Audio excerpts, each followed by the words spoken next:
પીજીવીસીએલની મુખ્ય કચેરી ખાતે સ્માર્ટ મીટર મુદ્દે સ્થાનિકો દ્વારા ઉગ્ર વિરોધ નોંધાવવામાં આવ્યો। શહેરના કૃષ્ણનગર વિસ્તારમાં સ્માર્ટ મીટર લગાવ્યા બાદ ખોટા ફાયદા બતાવવામાં આવ્યા હોવાના આરોપ સાથે લોકોમાં રોષ જોવા મળ્યો। છેલ્લા 4 મહિનાથી વીજ બિલ ન મળતા ગ્રાહકોને ભારે હાલાકી। ગરીબ અને મધ્યમ વર્ગના પરિવારો એકસાથે મોટી રકમ ભરવા સક્ષમ ન હોવાના કારણે પરેશાનીનો સામનો કરી રહ્યા છે।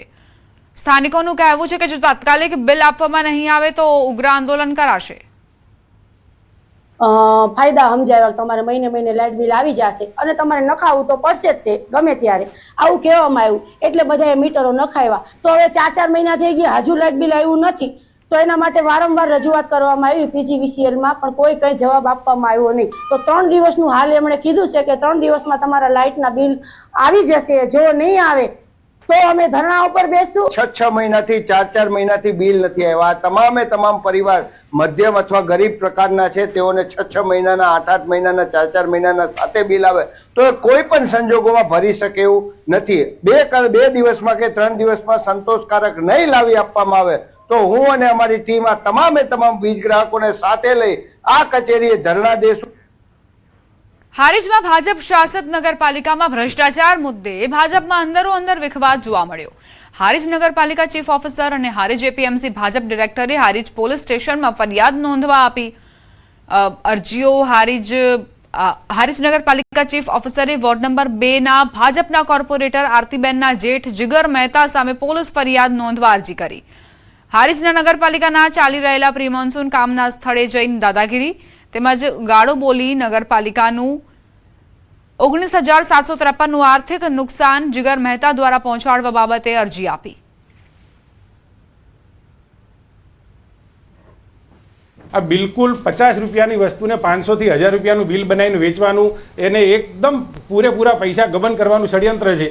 અને એમાં એ લોકોને લાગતા જે કોઈ બી મજબૂત લોકો હોય એમને ડરાવી ધમકાવી અને આ ભ્રષ્ટાચાર એ જે કરી રહ્યા છે એમાં અમે આડા ના આવીએ એના માટે કરી અને એક ષડયંત્રપૂર્વક આયોજન છે કે ભાઈ આવો ડરી જાય છે। અને કાલે એમને અરજી આપ્યા પછી પણ એમને મને કહેવડાયું કે ભાઈ અમારા 1.5 વર્ષ અમારે જે પાપ કરવું એ અમે કરશું, તમારે અમને નહીં રોકવાનું, તમે અરજી ખેંચી લઈએ। કીધું ભાઈ જે વ્યક્તિ વિરુદ્ધ અમે અરજી આપી છે એમણે જે જેસીબી અને જેસીબી દ્વારા ખોદકામ કરીને 30 જેટલી પાઇપો બિછાવેલી હતી ત્યાં એ પાઇપો જેસીબીના ડ્રાઈવરને મજૂરોને ધમકાવીને એ પાઇપો પરત કઢાવી નાખી જે બિછાવેલી હતી।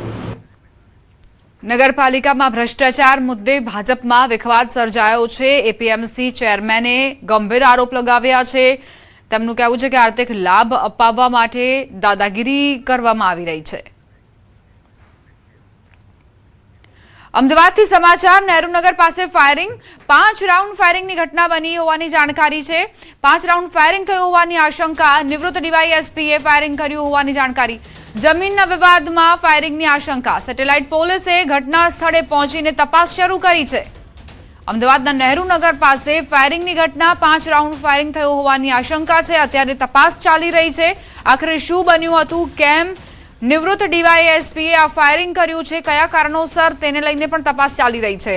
પ્રાથમિક જાણકારી એ છે કે જમીનના વિવાદને લઈને નિવૃત્ત ડીવાયએસપીનો પિત્તો છટક્યો અને તેમણે ફાયરિંગ કર્યું। શું આ ફાયરિંગમાં કોઈ ઘાયલ થયું છે કે કેમ તે હજુ સ્પષ્ટ નથી।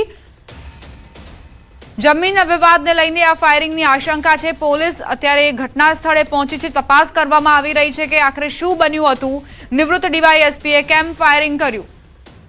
તો શાંત વાતાવરણ અને તેમાં આ ફાયરિંગ બાદ અફરાતફરીનો માહોલ સર્જાયો। લોકોમાં ડરનો માહોલ પણ પ્રસર્યો છે। અત્યારે પોલીસે તમામ ટીમો ગોઠવી દીધી છે અને તપાસ કરવામાં આવી રહી છે। સંવાદદાતા મૌલિક લાઈવ જોડાઈ ગયા છે, તેમની પાસેથી વધુ જાણકારી લઈશું। મૌલિક, શું બન્યું હતું આખરે?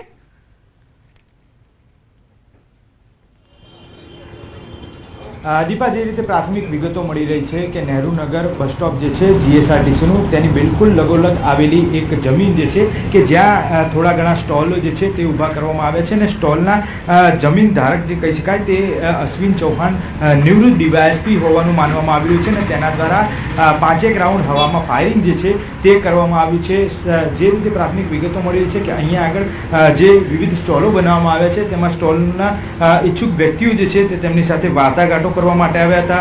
અમુક બાબતે જે ચર્ચા વિચારણા કરવાની હતી તે નહોતી થઈ શકી અને તેમાં ક્યાંક મનોમન ઉશ્કેરાઈ અને અશ્વિન ચૌહાણ નામના નિવૃત્ત ડીવાયએસપી જે છે તેમણે હવામાં 5 રાઉન્ડ ફાયરિંગ કર્યું હતું અને આ બાબતે પોલીસને જાણ થતાં તાત્કાલિક ઘટના સ્થળે પોલીસ અને અત્યારે હાલ ક્રાઇમ બ્રાન્ચની ટીમ જે છે તે ઘટના સ્થળે પહોંચી રહી છે. આપ દ્રશ્યમાં જે જોઈ શકો છો કે ક્રાઇમ બ્રાન્ચની ટીમ છે તે અત્યારે હાલ ઘટના સ્થળે પહોંચી અને વિવિધ બાબતે તપાસ કરી રહી છે કે ખરેખર ફાયરિંગ કરવા પાછળનું કારણ શું હોઈ શકે છે.